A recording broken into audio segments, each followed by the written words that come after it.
अस्सलाम स्टूडेंट। तो आज हम चलेंगे वाले क्लास 9 बुक फिजिक्स का चैप्टर नंबर 5 का पोर्शन बी है और चैप्टर का नाम हमारे पास है जी डायनामिक्स। और आज का टॉपिक हमारे पास है इक्विलिब्रियम। हमारे पास क्या होती है इन जनरल बात करूँ तो जो इक्विलिब्रियम हमारे पास टर्म है इसका मतलब होता है किसी चीज़ का ओवरऑल स्टेबल होना। ठीक है, तो फिजिक्स में हम लोग इक्विलिब्रियम की टर्म को तब यूज़ करते हैं जब हमारे पास कोई जो सिस्टम है उसका जो नेट हमारे पास रिजल्ट आए, नेट रिजल्ट वो किसके बराबर हो, इक्वल टू ज़ीरो हो, तो वो इक्विलिब्रियम में होता है। दोबारा सुन लीजिए, फिजिक्स की टर्म में, फिजिक्स की ज़ुबान में हम इक्विलिब्रियम टर्म तब यूज़ करते हैं जब कोई भी सिस्टम जो हो उसका जो नेट रिजल्ट है, ठीक है, वो हमारे पास के बराबर हो, ज़ीरो के बराबर। एक एग्जांपल लेते हैं, उसके जरिए समझते हैं। सपोज मैं कहता हूँ मेरे पास एक सिस्टम है, इसके ऊपर बेशुमार फोर्सेस अप्लाई हो रही हैं, ठीक है, लेकिन जब इसका मैं ओवरऑल जो है नेट रिजल्ट देखूंगा, अगर तो ये मेरे पास इक्वल टू ज़ीरो है तो मैं कहूँगा ये जो सिस्टम था ये सिस्टम इक्विलिब्रियम में था। ठीक है, मतलब ये कि जब मेरे पास किसी भी सिस्टम के ऊपर लगने वाले जो फोर्सेस हैं, उस पर होने वाले जो इफेक्ट्स हैं, वो तमाम को अगर मैं सम अप करता हूँ, नेट रिजल्ट निकालता हूँ, अगर तो मेरे पास इक्वल टू ज़ीरो आएगा तो मैं कहूँगा कि मेरा सिस्टम क्या है, इक्विलिब्रियम में है। अब इक्विलिब्रियम जो है इसकी टाइप्स होती हैं। एक तो हमारे पास होती है ट्रांसलेटरी। ठीक है, अगर तो आपको जो बॉडी है वो ट्रांसलेटरी मूव कर दी तो वो ट्रांसलेटरी इक्विलिब्रियम में होगा। ठीक है, यानी उस पर जो लगने फोर्स है, जो इफेक्ट शो करवा रही है ट्रांसलेटरी है, तो हमारे पास क्या होगा, ट्रांसलेटरी इक्विलिब्रियम। और अगर रोटेशनल होगा तो रोटेशनल इक्विलिब्रियम। और इसी तरह से इसकी और भी कैटेगरीज आती हैं। ठीक है, इनको हम लोग जो वन बाय वन स्टडी करेंगे। तो आई होप आपको जनरल जो है ओवरव्यू पता चल गया होगा। इक्विलिब्रियम टर्म हमारे पास क्या होती है, जब किसी भी सिस्टम को हम स्टडी करें और जो उसका ओवरऑल हमें रिजल्ट मिले वो किसके इक्वल हो, ज़ीरो के इक्वल हो, तो वो क्या होगा, इक्विलिब्रियम में होगा। ठीक है, तो अब हम लोग जो है इसको रीड आउट करते हैं ताकि जो हमारा कंसेप्ट है वो और मजीद जो है बेहतर हो सके। ठीक है, तो यहाँ से स्टार्ट होता है ताकि थोड़ा सा रेस कर लें इसको। तो देखो यहाँ पर लिखा हुआ जी, equilibrium is a general sense reference to the state of balance. यानी जब हमारे पास क्या हो, बैलेंस हो। बैलेंस कब होगा, जब ओवरऑल इफेक्ट क्या होगा, जीरो होगा। लेट्स सपोज हम कहते हैं हमारे पास वेट पैनल है, हम दो वेट पैनल लिए, अगर दोनों के जो रिजल्टेंट है दोनों को सम करें तो हमारे पास अगर जीरो आ रहा है, यानी ओवरऑल हमारे पास इफेक्ट जो है जीरो है, तो क्या होगा, बैलेंस होगा, है ना। In physics, equilibrium refers to the conditions where there is no external net force is acting on object or system. तो फिजिक्स की तरह हम लोग कहते हैं इक्विलिब्रियम वो हो कंडीशन होती है जहाँ पर हमारे पास जो net external, no net external forces acting on object और सिस्टम, यानी अगर नेट हम एक्सटर्नल फोर्सेस देखें तो इक्वल टू किसके हों, जीरो के बराबर हों। This does not means that there is no force acting on them. इसका मतलब ये नहीं है कि इस पर कोई फोर्स नहीं अप्लाई हो रही, इसका ठीक है, उसका फोर्स अप्लाई हो रही, बट उसका ओवरऑल जो रिजल्ट है वो हमारे पास क्या है, जीरो है। इसको फिर हम लोग एग्जांपल देते हैं, फिर दोबारा समझाता हूँ। देखो यार बेटा, एक फोर्स इधर से लग रही है, एक फोर्स इधर से लग रही है, समझ लो एक फोर्स इधर से भी लग रही है और एक फोर्स इधर से भी लग रही थी। अगर मैं इसको थोड़ा सा मैग्नीफाई करूँ तो बना तो नहीं पाऊंगा, लेकिन कोशिश करता हूँ, क्योंकि यहाँ पर ना सॉफ्टवेयर से बैकअप चला जाएगा, हमारा जो सॉफ्टवेयर बंद हो जाएगा। तो समझ लो ये बराबर फोर्स लग रही थी। ये मैं करता हूँ, यहाँ बना लेता हूँ ताकि ये सारी हमें क्लैरिटी हो जाएगी। देखो एक फोर्स इधर से लग रही थी, एक फोर्स इधर से, एक फोर्स इधर से और एक फोर्स इधर से। और ये फोर्सेज जो है ना, ये ए, ये बी, ये सी और डी। मैं कह रहा हूँ इफ ए बराबर है बी के और बी बराबर है सी के और सी बराबर डी के है, यानी ये तमाम चारों फोर्सेज जब इक्वल होंगी तो एक दूसरे के इफेक्ट को ये कैंसिल कर देंगी। जब कैंसिल कर देंगी तो रिजल्ट मेरे पास क्या है, इक्वल टू जीरो आएगा। तो अब मेरा सिस्टम जो होगा वो क्या होगा, इक्विलिब्रियम में होगा। तो बात यहाँ पे कर रहा है कि ये जरूरी नहीं है कि इस पे फोर्स कोई जीरो, जब हमारे पास कोई फोर्स ना लग रही हो तभी वो इक्विलिब्रियम होगा। वो तभी भी इक्विलिब्रियम में होगा जब उसके ऊपर फोर्सेस अप्लाई हो रही होंगी, बट उनका जो रिजल्टेंट है, रिजल्टेंट जो हमारे पास रिजल्ट आएगा वो इक्वल टू किसके हो, इक्वल टू जीरो के हो, तो वो क्या होगा, इक्विलिब्रियम में होगा। It's clear. तो आई होप आपको ये चीज क्लियर हो चुकी होगी। नेक्स्ट हम देखते हैं, नेक्स्ट हमें कहता है जी but rather the resultant sum of the forces equal to zero, यानी कि उसका जो फोर्सेज है वो किसके इक्वल होना चाहिए, जीरो के बराबर होना चाहिए, leading to no change in the system of state of system, जिसकी वजह से इसके ऊपर सिस्टम में कुछ चेंज ना आए। जाहिर बात है जब इसके ऊपर एक्सटर्नल सेम फोर्सेज लगी हैं तो सिस्टम में कोई चेंज आएगा नहीं। So body in equilibrium either in the state of rest और in state of uniform motion. तो देखो उसने बात की यार वो रेस्ट पर होगी है ना, रेस्ट पर होगी तो उस पर पहले फोर्स लग रही थी, वो रेस्ट पर जाएगी। अगर तो यूनिफॉर्मली मूव करिए तो वो यूनिफॉर्मली मूव करती है, क्यों, क्योंकि ऊपर उसके पास बैलेंस फोर्स लग रही है, ठीक है। अगर उसके जो यूनिफॉर्म, देखो उसने बात की यहाँ पे यूनिफॉर्म टर्म की, आपको इस चीज को बहुत अच्छे से समझना है। तो देखो यहाँ पर एक बॉक्स है ना, अब ये यूनिफॉर्मली मूव कर रहा है, यानी इसकी वेलोसिटी क्या थी, यूनिफॉर्म थी। अब देखो जब मैं इसके ऊपर जो फोर्स अप्लाई करूंगा अगर तो वो एक दूसरे के बराबर नहीं होंगी, लेट्स सपोज कहते हैं ये वाली फोर्स ज्यादा थी, ठीक है, कंपेरिजन दो फोर्सेज लग रही है, दो फोर्सेज लग रही हैं। अब ये वाली फोर्सेज ज्यादा है, स्ट्रॉन्ग है बनिस्बत इसके, यानी ए जो है ना, ये बी है, तो मैं कहता हूँ ए जो है मेरे पास ग्रेटर देन है बी से फोर्स से, तो मेरे पास सिस्टम इक्विलिब्रियम में हो जाएगा, ये इसे इस तरफ और ज्यादा तक मिल लेगा, ठीक है, और इसकी वेलोसिटी चेंज होगी, फिर यूनिफॉर्म नहीं रहेगी, ठीक है। तो इसलिए हमारे पास इक्विलिब्रियम स्टेट में कभी भी नहीं आएगा। तो इसकी शर्त है कौन कौन सी, अगर तो वो रेस्ट पर है तो वो रेस्ट पे रहेगा, और अगर वो यूनिफॉर्मली मूव करा तो यूनिफॉर्मली ही मूव करेगा। जब हम उसके ऊपर लगने वाली तमाम फोर्सेस को स्टडी करेंगे और हमारे पास जो रिजल्ट आएगा वो क्या आएगा, उसका जीरो। तो वो क्या होगा, इक्विलिब्रियम के अंदर, ठीक है। तो यहाँ पे लिखा है there are two main conditions of equilibrium, हमारे पास दो कंडीशंस आती हैं, कौन कौन सी है, एक हमारे पास आती है पहले नंबर पर ट्रांसलेटिव इक्विलिब्रियम और दूसरे नंबर पर रोटेशनल इक्विलिब्रियम होती है।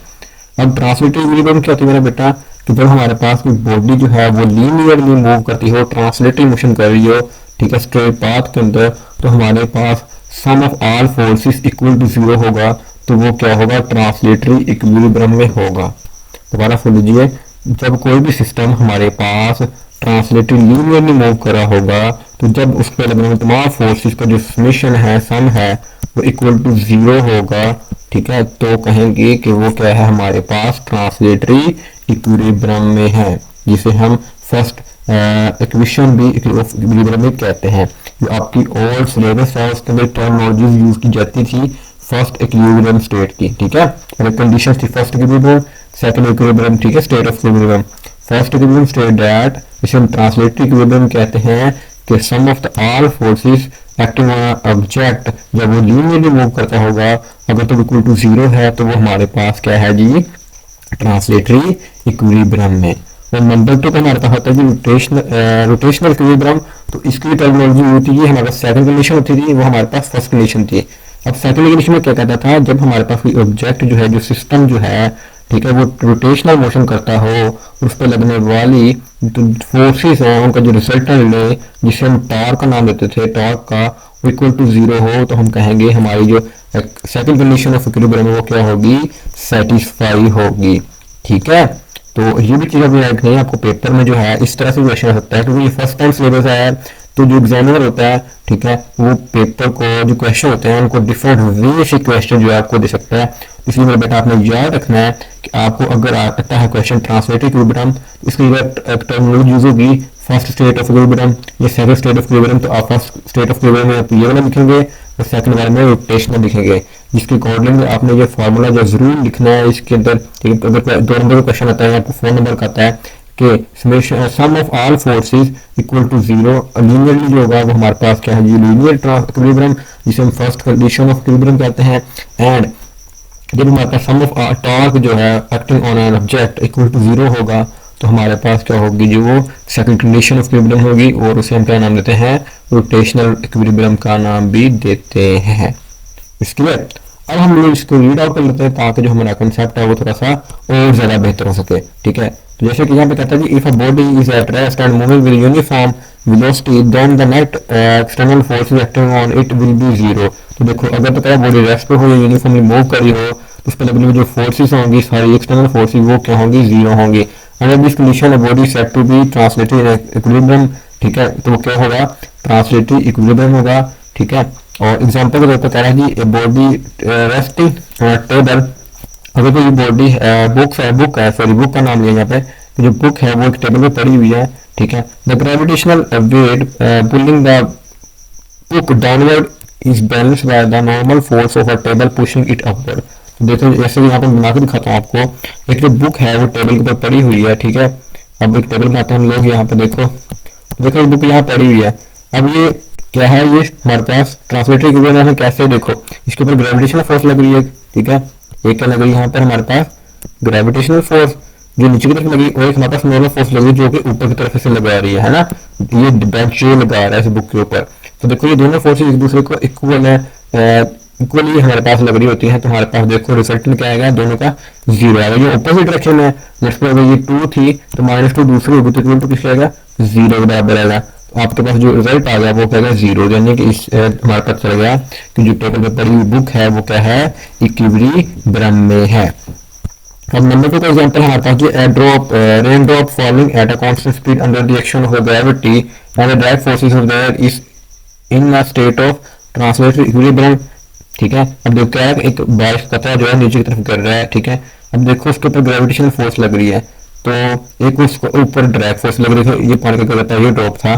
तो एक जो चीज है ग्रेविटी जो है नीचे की तरफ खींच रही है, बट इसके ऊपर ड्रैग फोर्स लग रही है एयर की वजह से, है ना, एयर रेजिस्टेंस नाम होता है। तो वो एक दूसरे को बैलेंस कर रही है, ठीक है, जिसकी वजह से वो यूनिफॉर्मली जो है वेलोसिटी के साथ नीचे की तरफ मूव कर रहा है। यूनिफॉर्मली वेलोसिटी की क्या है बेटा, आपको पता है, हम लोग पढ़ के हैं 10 मीटर पर सेकंड स्क्वायर होती है ना ग्रेविटेशन की वैल्यू, वो यही वेलोसिटी है, क्लियर। तो कहता है in the case of gravity, in this case gravity is balanced bye drag force of the air, therefore resultant is forces become zero. इसलिए हमारे पास जो रिजल्टेंट आता है वो हमारे पास क्या होता है मेरे बेटा, जीरो होता है। तो आई होप आपको जनरल कंसेप्ट क्लियर हो चुका होगा कि हमारे पास ट्रांसलेटरी इक्विलिब्रियम क्या होगी। हमने भी पढ़ा, यहाँ पर 2 कंडीशन होगी, यहाँ पे रेस्ट होगा, यहाँ यूनिफॉर्मली वो मूव करेगा। तो रेस्ट में हमने देखी बुक वाली एग्जांपल, और यूनिफॉर्मली हमने देखी रेन ड्रॉप की एग्जांपल। अब हमारे पास सेकंड जो हमने कंडीशन की बात की अभी रोटेशनल इक्विलिब्रियम की, उसमें वो बता रहा अभी, मतलब ये वही फर्स्ट वाली पढ़ी हमने। अगर आपको क्वेश्चन फर्स्ट वाला आता है, फर्स्ट इक्विलिब्रियम स्टेट को पूछता है या आपको ट्रांसलेटरी इक्विलिब्रियम का टाइम यूज होती है, तो आपने ये वाला पोर्शन लिखना है, ये वाला जो मैं मार्क कर रहा हूँ दिस पोर्शन, ठीक है, ये वाला पोर्शन आपने लिखना है।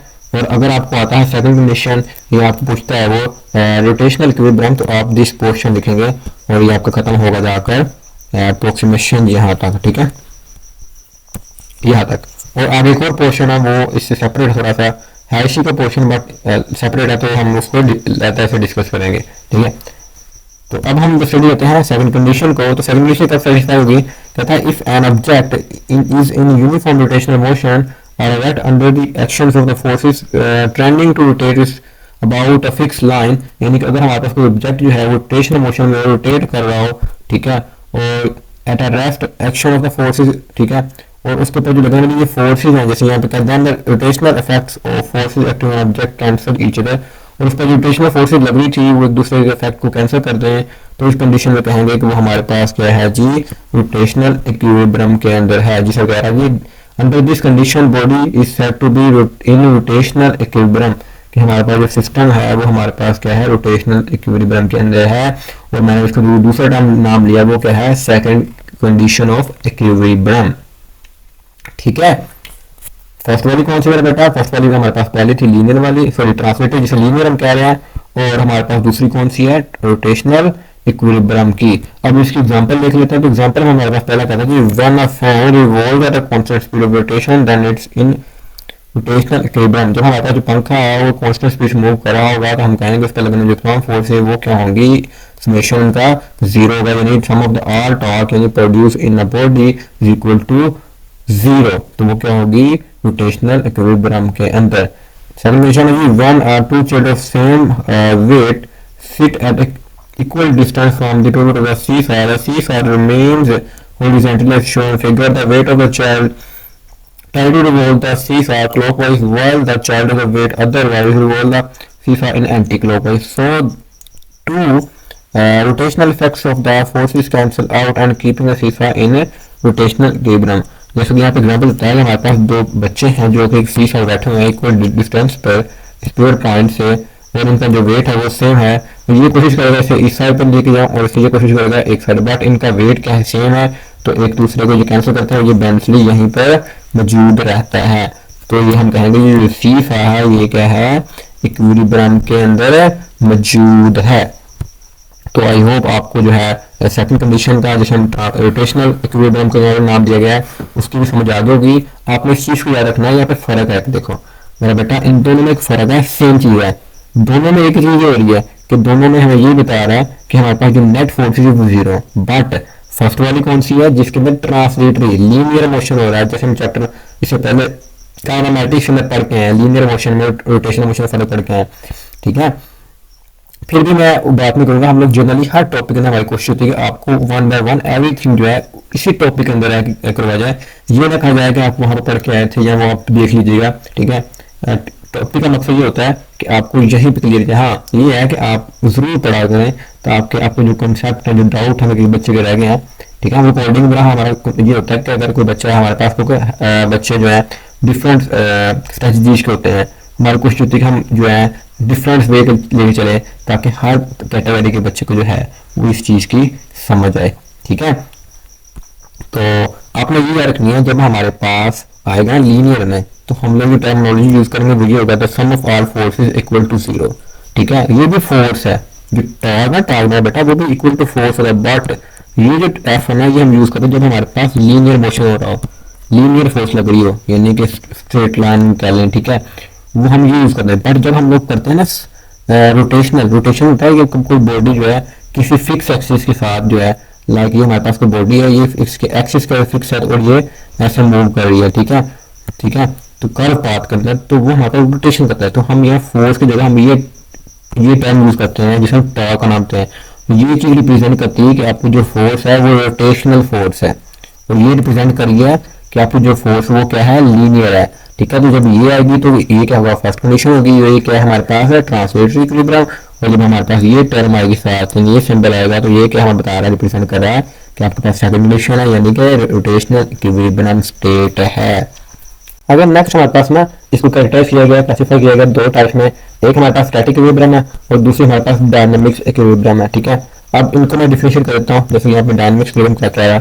तो फर्स्ट ऑफ ऑल स्टैटिक कब होगा, जब हमारे पास कुछ सिस्टम है वो स्टैटिक्स में रहेगा, ठीक है। तो वो हमारे पास होगा स्टैटिक इक्विलिब्रियम होगा, यानी कि if an object under the action of forces remain at rest then it's said to be in static equilibrium. यानी इसका मतलब जो फोर्सेस है उसके रिजल्ट के बावजूद वो रेस्ट में ही रहे, ठीक है। सेकंड थोड़ा सा फास्ट बताया भी कर, बट वो रेस्ट में ही रहे तो वो क्या होगा, स्टैटिक इक्विलिब्रियम। और अगर जो है वो यूनिफॉर्मली मूव करता रहे तो हमारे पास क्या होगा, वो डायनामिक्स इक्विलिब्रियम होगा, ठीक है। अब इनको जो है कैरेक्टराइज किया गया यहाँ पर, जैसे कि यहाँ पे कहा गया जी कि हमारे पास जो स्टैटिक इक्विलिब्रियम है उसकी तीन टाइप्स है, एक स्टेबल है, एक अनस्टेबल है और एक न्यूट्रल है। अब इनको समझाता हूँ। फर्स्ट फॉर एग्जांपल लेके यहाँ पे, जैसे कि यहाँ पे दिखाया जा रहा है कि बॉल जो है हमारे पास एक डिश के अंदर है, तो देखो जब हम स्लाइटली इस पर फोर्स अप्लाई होती है तो ये अपनी ओरिजिनल हालत में वापस रहता है। तो ये क्या है, एक स्टेबल इक्विलिब्रियम के अंदर, यानी रुका हुआ है, बट रुका भी हुआ है, स्टैटिक भी है। बट ये कौन सा स्टैटिक है, ये कौन मेरा बेटा आप बताओ जरा, पॉज करो वीडियो को। तो देखो ये खुद रुका हुआ है, ठीक है, वो स्टेबल भी है, तो ये क्या है, स्टेबल इक्विलिब्रियम में है। इसी तरह से ये देखें, अगर इससे हम करते हैं तो ये इस तरह से नीचे की तरफ चला जाएगा, ठीक है, और अपनी यूजुअल हालत में जो है वो वापस नहीं आएगा। तो ये हमारे पास क्या है, अनस्टेबल इक्विलिब्रियम है। क्या है, अनस्टेबल इक्विलिब्रियम है। और नेक्स्ट हमारे पास है कि हमारे ये ऐसी फॉर्म में होगा, ठीक है। तो देखो अगर से हम लोग फोर्स अप्लाई करते हैं, फोर्स अप्लाई इस पर हुई, उसके बावजूद जो है इसने अपने आप को डिस्प्लेस कर लिया, अपने ओरिजिनल हालत में वापस नहीं आया, ठीक है, और ये मूव अवे हो गया, तो ये हमारे पास, लेकिन इसकी जो पोजीशन है ना वो ओरिजिनल की तरह ही की है, ठीक है। तो ये हमारे पास क्या है, न्यूट्रल इक्विलिब्रियम होगी, ठीक है। अब इनको मैं रीड आउट करता हूँ ताकि कॉन्सेप्ट वगैरह क्लियर हो जाए। कहता है an object is said to be in equilibrium if one displaces slightly from equilibrium position it returns to its initial position, to अपनी इनिशियल पोजीशन, जो पहली पोजीशन थी उस पर वापस आ जाए तो वो क्या होगा, हमारे पास स्टेबल इक्विलिब्रियम होगा। The object will be resist any displacement away from this equilibrium. Imagine a ball with the ball sitting at its bottom. If you are slightly pushes the ball, it will roll a bit and then come back to its original position at the center of the ball, ठीक है। जो कहता है कि आप किसी ball को जो है बॉल करता है डिश के अंदर इस स्टार्ट करते हैं अपने ओरिजिनल हालत में फिर वापस आ जाए तो वो हमारे पास क्या होगा, स्टैटिक इक्विलिब्रियम में होगा, ठीक है। इसी तरह से हमारे पास ये वाली है अनस्टेबल की, जो कहता है if an object is unstable, an object is unstable if we slightly displace it moves away from its original position. Place a ball carefully at a very top of the inverted dish, the curved dish. This position, any slightly disturbance will cause the ball to roll off the dish. The ball has no inclination to return its original position at the top. Instead, it continues to move away, indicating an unstable equilibrium as shown in figure. जैसे कि यहाँ पर उसने दिखाया होता है अभी अगर हम इस पर फोर्स अप्लाई करते हैं तो ये नीचे की तरफ ही मूव करती रहेगी, अपने जो हाथ में वापस नहीं आएगी। तो ये हमारे पास कैटेगरी कौन सी है जी, अनस्टेबल इक्विलिब्रियम की। Think of a pencil standing on its pointing end. If you slightly push the pencil, it will fall over rather than the original position। तो कहता है अगर आप फिंगर टिप के ऊपर आप अपनी पेंसिल की सिक्का उसको रखते हो, आप हल्का सा हिलाते हो तो वो नीचे गिर जाएगी, अपनी ओरिजिनल पोजीशन में कभी भी आपके पास वापस नहीं आएगी। और लास्ट पोर्शन इसका है जी हमारे पास न्यूट्रल इक्विलिब्रियम का। कहते हैं system in equilibrium, neutral equilibrium कहता है जी if a system is in neutral equilibrium if when displaces slightly it remains its original position and does not return to its original position, neither does it move away। ठीक है, और ये आगे जाए बना बस ये आप अपनी पोजीशन चेंज कर ले, अपनी पोजीशन में ना आए तो वो क्या होगा, न्यूट्रल इक्विलिब्रियम के अंदर होगा। ठीक है, स्फीयर विद द हमारे पास एग्जाम्पल ये वाली, वैसे क्या था हमारे पास पड़ा हुआ था, हमने इसे फोर्स अप्लाई की, इसमें जो है थोड़ा सा फोर्स अप्लाई किया, लेकिन ये फिर रेस्ट में ही आया। ठीक है, ये डिस्प्लेस होता नहीं गया, तो ये हमारे पास क्या है, न्यूट्रल इक्विलिब्रियम होगा। ये सारी की सारी टाइप से तीनों हमारे पास स्टैटिक इक्विलिब्रियम की। और लास्ट में हमारे पास क्वेश्चन आता है दिस वन, इसमें कहता है कि an object remain in uniform motion under the action of forces when intersected with dynamics equilibrium. Dynamics time use होती है आपको पता है मोशन के लिए, तो जब कोई भी जो ऑब्जेक्ट है उसके लगने जो फोर्स है, ठीक है, जब अपने बावजूद भी वो यूनिफॉर्म मोशन में रहे तो हम क्या कहेंगे, वो डायनामिक्स इक्विलिब्रियम है। और अगर कोई ऑब्जेक्ट पर हम फोर्स अप्लाई करें वो स्टैटिक हो जाए, या पहले स्टैटिक था या बाद में स्टैटिक हो गया, तो वो क्या होगा, स्टैटिक इक्विलिब्रियम के अंदर होगा। ठीक है, इसलिए तो आई होप आपको जो है सब क्लियर हो गया होगा हमारे पास इक्विलिब्रियम क्या होती है। तो मेरा बेटा जब पूछा जाए इक्विलिब्रियम क्या होती है तो हमें कहना है जब ये सिस्टम को स्टडी करें उसका ओवरऑल रिजल्टेंट जो है, नेट रिजल्ट है वो हमारे पास इक्वल टू 0 होगा, तो हम कहेंगे वो सिस्टम क्या है, इक्विलिब्रियम के अंदर है। और हम लोग यहाँ पर स्टडी कर रहे हैं डायनामिक्स को, तो चैप्टर को यहाँ पर हम जनरली बात करेंगे एट रेस्ट की बात हम लोग काइनेमेटिक्स करते हैं, बट इसी के अंदर वो भी पोर्शन आएगा। ठीक है, तो हम लोग बात कर रहे हैं मोशन की, तो जहाँ मोशन होगी वहाँ पर रेस्ट की बात भी की जाएगी।